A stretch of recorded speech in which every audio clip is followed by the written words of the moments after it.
Hello guys, welcome back to organised knowledge channel. और आज की जो वीडियो है उसमें हम पार्ट 2 करेंगे chapter 1 matter in our surroundings class 9th science का।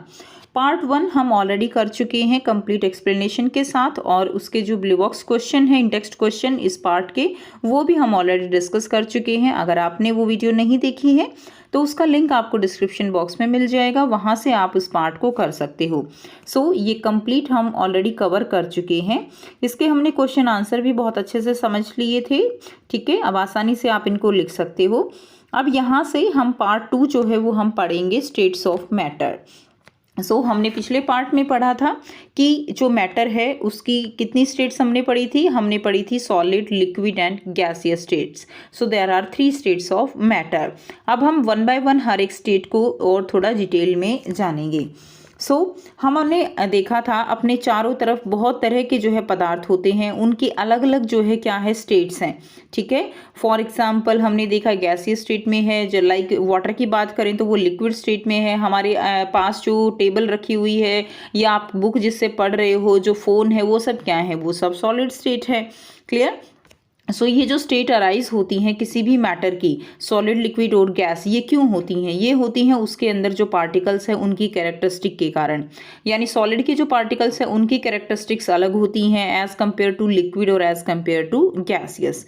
Now let's study about the properties of these 3 states of matter in detail.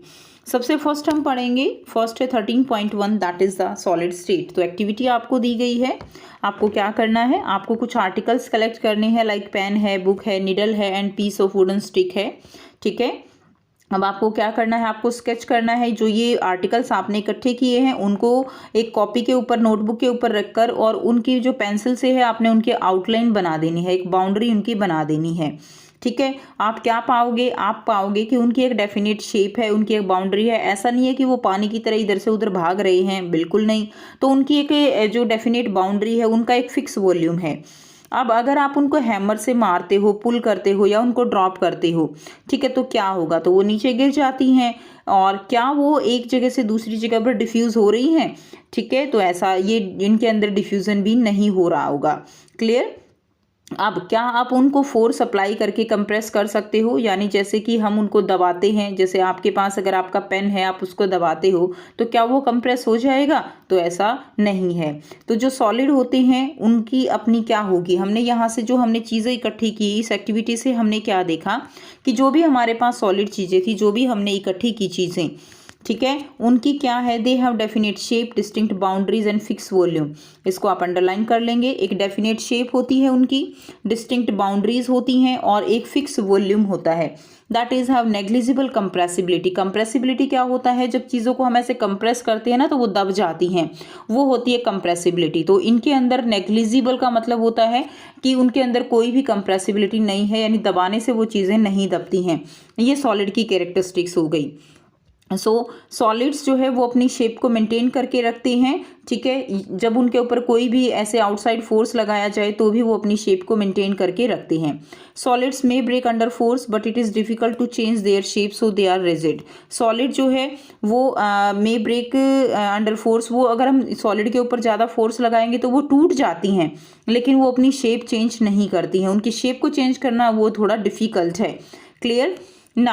अब हम कुछ और एग्जाम्पल यहाँ से जो इम्पोर्टेंट एग्जाम्पल हैं स्टूडेंट्स वो हम पढ़ेंगे। यहाँ से देखिए, what about a rubber band, can it change its shape on stretching, is it a solid. एक रबर बैंड है, रबर बैंड को अगर आप खींचते हो तो क्या होगा, उसकी शेप चेंज हो जाती है, आप उसको स्ट्रेच कर सकते हो, तो क्या आप उसको सॉलिड कह सकते हो?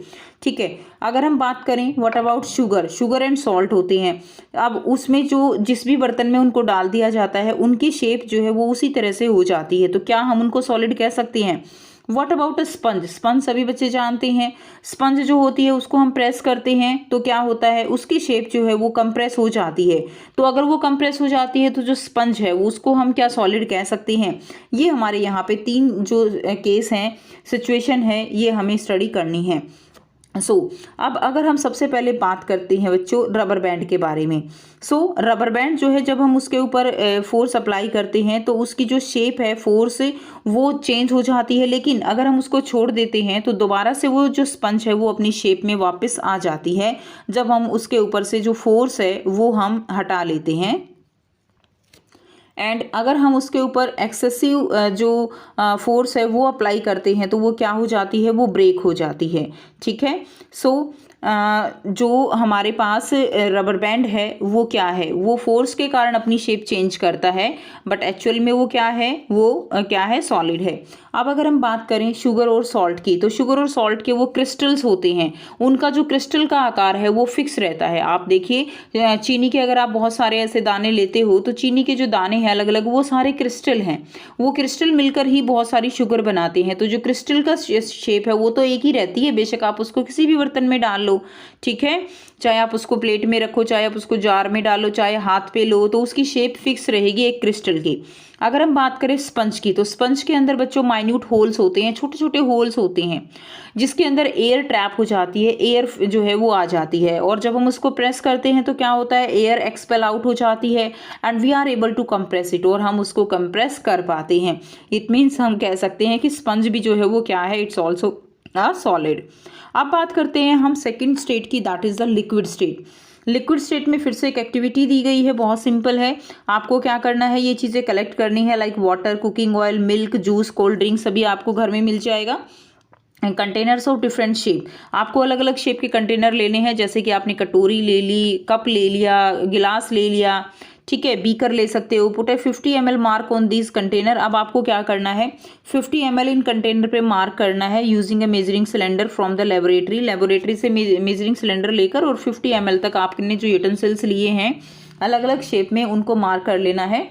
क्या होगा जब आप जो लिक्विड्स हैं उनको फ्लोर के ऊपर ऐसे स्प्लिट कर देते हो, ठीक है, ऐसे स्प्लिट कर देते हो, यानी उनको फैला देते हो, तो जैसे पानी गिराया, पानी जो है वो बहने लगता है, लेकिन क्या सॉलिड ऐसे बहता है, तो आप कहोगे बिल्कुल नहीं, वो तो एक जगह पड़ा रहता है।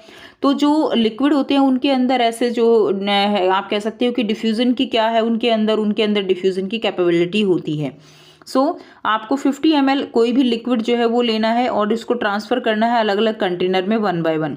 तो क्या जो वॉल्यूम है वो सेम रहता है, does the shape of the liquid remains the shape same, क्या जो शेप है वो सेम रहेगी, यानी कटोरी में अलग हो जाएगी, बाउल में अलग हो जाएगी, आप देखो गिलास में अलग हो जाएगी, है क्लियर। और एक कंटेनर से दूसरे कंटेनर में आप डालते हो तो वो इजीली जो है क्या करता है, वो इजीली फ्लो भी कर सकता है। हमने यहाँ से क्या देखा, हमने देखा कि जो लिक्विड होते हैं ना, उनकी कोई जो फिक्स जो शेप होती है वो नहीं होती, लेकिन उनका एक वॉल्यूम फिक्स रहता है। क्लियर, उनकी शेप फिक्स नहीं है, लेकिन जिस भी बर्तन में डालोगे उसका वॉल्यूम जो है वो क्या होगा, फिक्स रहेगा, और वो वही शेप ले लेते हैं जिस भी कंटेनर में उनको डाला जाता है। क्लियर। हम यहाँ से क्या कह सकते हैं कि लिक्विड जो है वो फ्लो करते हैं और अपनी शेप जो है वो चेंज करते हैं। They are not rigid but can be called fluid, ठीक है, तो वो अपनी शेप चेंज नहीं कर सकते, वो रिजिड नहीं है, ठीक है, अपनी शेप चेंज कर सकते हैं और वो रिजिड नहीं है, इसीलिए उनको क्या कहा जाता है, उनको फ्लूइड कहा जाता है।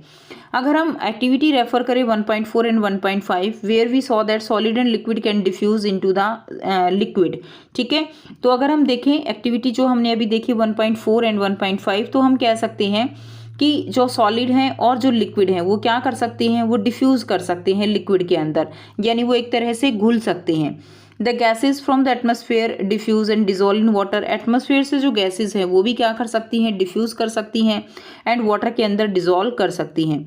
These gases, especially oxygen and carbon dioxide, are essential for the survival और aquatic animals and plants.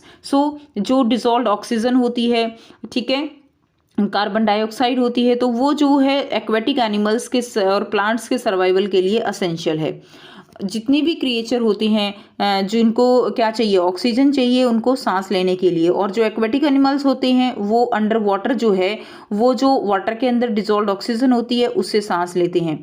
Thus we may conclude that solid, liquid and gases can diffuse into the liquid। तो हम क्या कह सकते हैं कि जो सॉलिड है, चाहे लिक्विड है या गैसेज है, वो सभी वाटर के अंदर जो लिक्विड होते हैं उनके अंदर डिफ्यूज कर सकते हैं। अब जो ये रेट ऑफ डिफ्यूजन है लिक्विड की, ठीक है, rate of diffusion of liquid is higher than that of solid, यानी सॉलिड के केस में डिफ्यूजन बहुत कम रहेगा, जबकि लिक्विड के केस में डिफ्यूजन जो है वो ज़्यादा रहेगा। ऐसा क्यों होता है, ऐसा इसलिए होता है क्योंकि लिक्विड स्टेट के अंदर जो पार्टिकल्स होते हैं वो फ्रीली होते हैं, उनके बीच में स्पेस ज़्यादा होता है as compared to the solid particles. यानी सॉलिड पार्टिकल्स जो है वो एक दूसरे के साथ कुछ इस तरह से रिजिडिटी के साथ बंधे हुए होते हैं, क्लियर। और जो लिक्विड पार्टिकल्स होते हैं वो थोड़ा सा जो है क्या होते हैं, दूर दूर होते हैं, और गैसियस पार्टिकल्स जो होते हैं वो बहुत ज़्यादा दूर दूर होते हैं, यानी उनके अंदर बहुत ज़्यादा स्पेस होता है। सो सॉलिड के अंदर जो रिजिडिटी है वो जो है बहुत ज़्यादा रिजिडिटी होती है as compared to liquid state. Diffusion भी सॉलिड के अंदर बहुत कम होता है, क्योंकि पार्टिकल्स जो होते हैं एक दूसरे के बहुत ज़्यादा पास पास होने के कारण ये एक दूसरे के साथ स्ट्रांगली जो है स्ट्रॉन्ग फोर्स ऑफ अट्रैक्शन से बंधे हुए होते हैं, जबकि लिक्विड के अंदर स्ट्रॉन्ग फोर्स ऑफ अट्रैक्शन नहीं होता है। अगर हम बात करें गैसियस स्टेट की, तो गैसियस स्टेट में क्या होगा, have you ever observe a balloon seller filling a large number of balloons from a single cylinder of gas.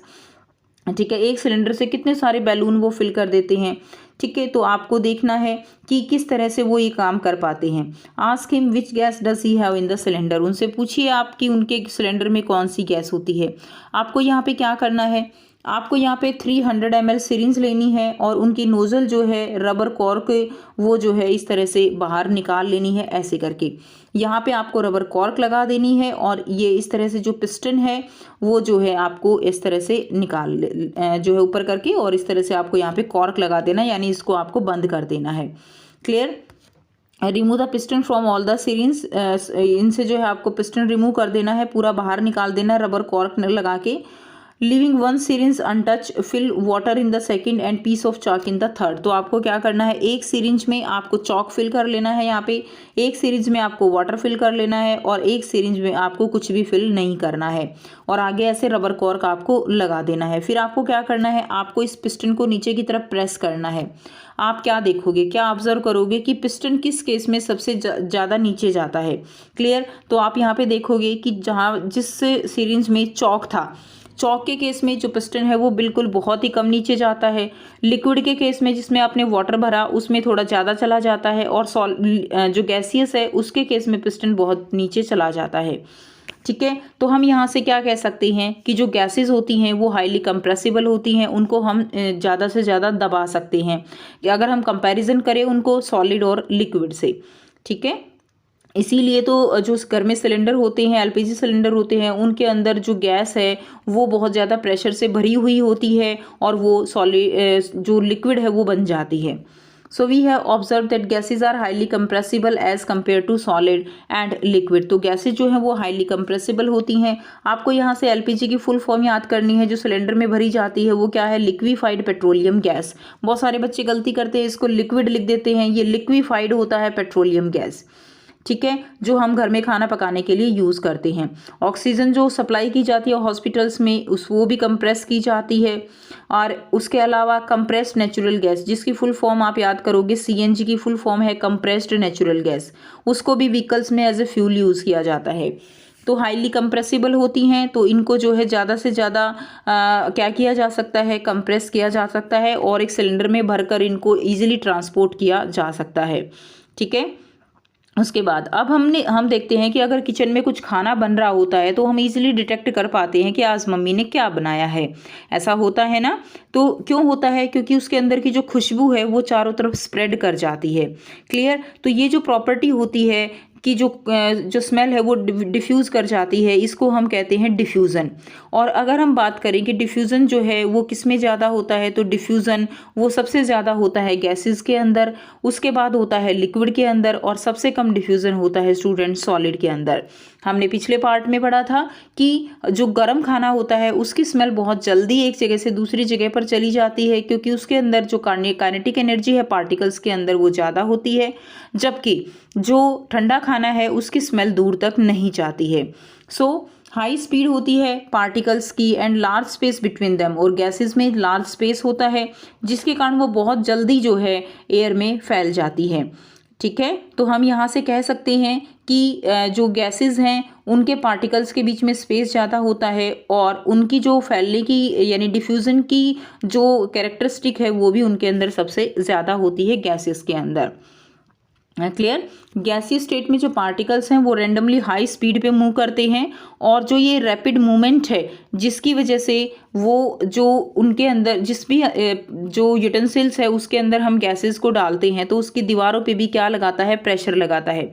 जैसे आप बैलून फुलाते हो तो बैलून के अंदर हम हवा डालते हैं, तो जो पार्टिकल्स हैं हवा के वो बैलून की जो दीवार है, वॉल्स हैं, उनके ऊपर प्रेशर डालता है, तभी तो बैलून फूलता है। क्लियर। और इसी तरह घर में जो सिलेंडर होता है एलपीजी का सिलेंडर, अगर उसमें हम लगातार ज़्यादा गैस भरते जाएंगे तो क्या होगा, वो फट सकता है। जिस तरह बैलून में ज़्यादा हवा भरोगे तो वो फट सकता है। तो हम यहाँ से क्या कह सकते हैं कि जो गैस है वो बैलून की या जो भी यूटेंसिल्स है उसकी दीवार जो होती हैं उनके ऊपर एक फोर्स जो है वो एग्जर्ट करता है। क्लियर। ये हम यहाँ से कह सकते हैं। तो यहाँ पे आपको दिखाया गया है फिगर 1.5 में, सॉलिड के अंदर जो पार्टिकल्स होते हैं वो एक दूसरे के बहुत ज़्यादा पास होते हैं, उनके अंदर स्पेस बहुत कम होता है। अगर हम बात करें लिक्विड की तो उनके अंदर स्पेस थोड़ा ज़्यादा होता है।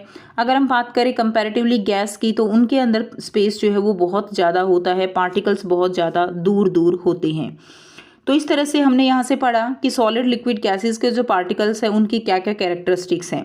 अब यहाँ से आपको देखिए इन टेक्स्ट की यहाँ पे 4 क्वेश्चन आपको दिए गए हैं, तो चारों के चारों क्वेश्चंस हम यहाँ से डिस्कस करेंगे। सो यहाँ से हम पेज नंबर 6 के जो इन टेक्स्ट क्वेश्चन हैं उनको डिस्कस करेंगे। फर्स्ट क्वेश्चन है the mass per unit volume of a substance is called density. Density क्या होती है, आपको पता है, mass by volume. Arrange the following in order of increasing density. तो किसकी डेंसिटी ज़्यादा रहेगी आपको अरेंज करना है। तो यहाँ पे सबसे ज़्यादा डेंसिटी किसकी रहेगी, देखिए जो डेंसिटी है वो क्या है, that is the mass upon volume. जिसका यानी डेंसिटी जो है, अगर किसी भी मैटर का मास ज़्यादा है तो डेंसिटी ज़्यादा होगी, अगर उसका वॉल्यूम कम है तो यानी उसकी डेंसिटी क्या हो जाएगी, ज़्यादा हो जाएगी। क्लियर है।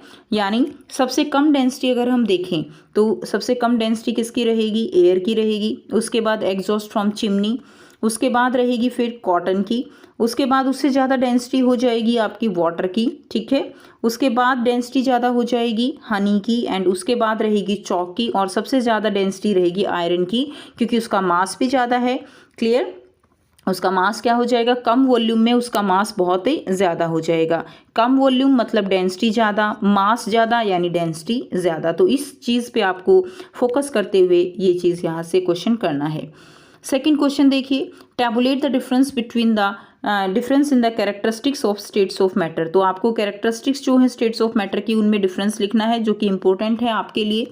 Solid state, liquid state and gaseous state. Solid state देखिए डेफिनेट शेप एंड वॉल्यूम होता है सॉलिड स्टेट में, जबकि लिक्विड स्टेट में कोई डेफिनेट शेप नहीं होती है।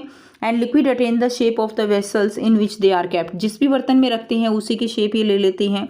Gaseous state have neither definite shape NOR a definite volume. ना तो जो डेफिनेट शेप होती है ना ही उसका वॉल्यूम डेफिनेट होता है। सॉलिड स्टेट ये इनकम्प्रेसिबल है, इसको हम कंप्रेस नहीं कर सकते, जबकि लिक्विड स्टेट ये कंप्रेसिबल है, और गैसियस स्टेट हाईली कंप्रेसिबल है। इसके पार्टिकल्स के बीच में लिटिल स्पेस होता है, इसके पार्टिकल्स में स्पेस थोड़ा ज़्यादा होता है, गैसियस में सबसे ज़्यादा होता है। इसके पार्टिकल एक दूसरे को स्ट्रांगली अट्रैक्ट करते हैं, जबकि लिक्विड स्टेट में पार्टिकल सॉलिड के कंपैरेटिवली कम अट्रैक्ट करते हैं, गैसियस में अट्रैक्शन बहुत कम होता है। सॉलिड स्टेट के में पार्टिकल्स फ्रीली मूव नहीं करते, जबकि लिक्विड स्टेट में पार्टिकल फ्रीली मूव कर सकते हैं, और गैसीय स्टेट में ये जो पार्टिकल्स हैं वो बहुत ज़्यादा फ्रीली जो है वो मूव करते हैं। रैंडम मोशन होती है, कॉन्टिन्यूस मोशन होती है। नाउ नेक्स्ट क्वेश्चन अगर हम यहाँ से देखें तो क्या है, कमेंट अपॉन द फॉलोइंग। तो rigidity, compressibility, fluidity, filling gas container, shape, kinetic energy, density, इनके ऊपर आपको यहाँ पे क्या करना है, आपको इनके बारे में लिखना है। सो रिजिडिटी क्या है, it can be express as the tendency of matter to resist change in shape. यानी कोई भी मैटर जो है वो अपनी शेप में चेंज नहीं करता, उसको हम रिजिडिटी कहते हैं, लाइक सॉलिड। कंप्रेसिबिलिटी होता है ability to reduce to a lower volume when force is applied. जब हम किसी भी चीज़ के ऊपर फोर्स अप्लाई करते हैं तो वो रिड्यूस हो जाता है उसका वॉल्यूम, उस प्रॉपर्टी को हम कंप्रेसिबिलिटी कहते हैं, जैसे कि air. Fluidity is the ability to flow, जैसे कि लिक्विड फ्लो कर सकते हैं, गैस फ्लो कर सकती है, इसीलिए गैस को और लिक्विड को फ्लूइड कहा गया है। By filling a gas container we mean the attainment of shape of the container by gas. Shape जो है जिस भी कंटेनर में डालेंगे वो अटेन कर लेता है। Shape is a definite boundary, kinetic energy is the energy possess by a particle due to its motion. जब कोई भी पार्टिकल मोशन में होते हैं तो उनके अंदर काइनेटिक एनर्जी होती है, जब वो रेस्ट में होते हैं तो उनके अंदर पोटेंशियल एनर्जी होती है। डेंसिटी क्या है? It is the mass per unit volume.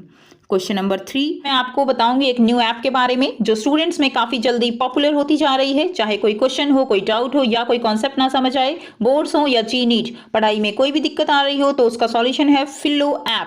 अपने डाउट्स को किसी भी टाइम क्लियर करें इन दीज 3 इजी स्टेप्स। सबसे पहले इस ऐप को प्ले स्टोर या ऐप स्टोर से डाउनलोड कर लें, अपने फोन नंबर से इजीली साइन अप कर लें, अपने क्वेश्चंस का पिक्चर लें या उसे टाइप करके सबमिट करें और फिलो आपको 60 सेकंड्स में इंडिया के टॉप एक्सपर्ट से लाइव कॉल पे कनेक्ट कर देगा। आपके क्वेश्चन में आप कहना चाहते हैं कि बल्ब की पावर कितनी है। अगर बल्ब जो है वो 220 वोल्टेज पर ऑपरेट हो रहा है, राइट। इस बैटरी का जो वोल्टेज है वो आपको गिवन है 220।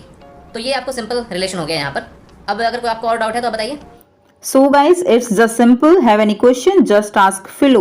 You can get 10% off by referral code OKE001. इस ऐप का डाउनलोड लिंक नीचे डिस्क्रिप्शन में दे दिया गया है। So just download Philo now. You have to give reason. Reason देने हैं। A है a gas fills completely the vessel in which it is kept. एक गैस जो है वो किसी भी वेसल को कम्प्लीटली फिल कर देती है जिसमें भी वो रखी जाती है। क्यों ऐसा क्यों होता है? There is a little attraction between particles of gas. The gas particle जो है वो फ्रीली ऑल डायरेक्शंस में मूव करते हैं और इसीलिए वो जिसमें भी डाले जाते हैं वो उसको पूरी तरह से फिल कर देते हैं क्योंकि उनके बीच में बहुत कम अट्रैक्शन होता है। सेकेंड, एक gas exert pressure on the wall of the container. Wall जो है कंटेनर की उसके ऊपर वो प्रेशर एक्सर्ट करता है because particles of gas move randomly in all direction at high speed. As a result the particles hit each other. Particle जो है वो एक दूसरे को हिट करते हैं and also hit the walls of the container with a force. इसीलिए वो वॉल्स ऑफ द कंटेनर पे जो प्रेशर है वो एक्सर्ट करते हैं। ए wooden table should be called a solid. Wooden table को सॉलिड क्यों कहा जाता है? वुडन टेबल उसकी जो शेप है वो डेफिनेट शेप एंड वॉल्यूम होती है। ये बहुत रिजिड होती है एंड इसको कंप्रेस नहीं किया जा सकता। So it has the characteristic of a solid, hence a wooden table should be called a solid. इसीलिए वुडन टेबल को सॉलिड कहा गया है। Next question, we can easily move our hand in air but to do the same through a solid block of wood we need to a karate expert। हम अपना air में आसानी से हाथ हिला सकते हैं लेकिन अगर हम सेम यही चीज़ जो है सॉलिड के साथ करें तो उसके लिए हमें कराटे एक्सपर्ट की ज़रूरत होगी। ठीक है। पार्टिकल्स जो एयर के होते हैं उनके बीच में बहुत ज़्यादा स्पेस होता है जिसके कारण हम आसानी से अपना हाथ हिला पाते हैं, लेकिन जो वुड होती है उसके अंदर जो स्पेस है पार्टिकल्स में वो बहुत ही ज़्यादा कम होता है जिसके कारण वो रिजिड होती है और इसीलिए हम अपना हैंड जो है वो ईजिली मूव नहीं कर पाते और एयर में हम ईजिली मूव कर पाते हैं।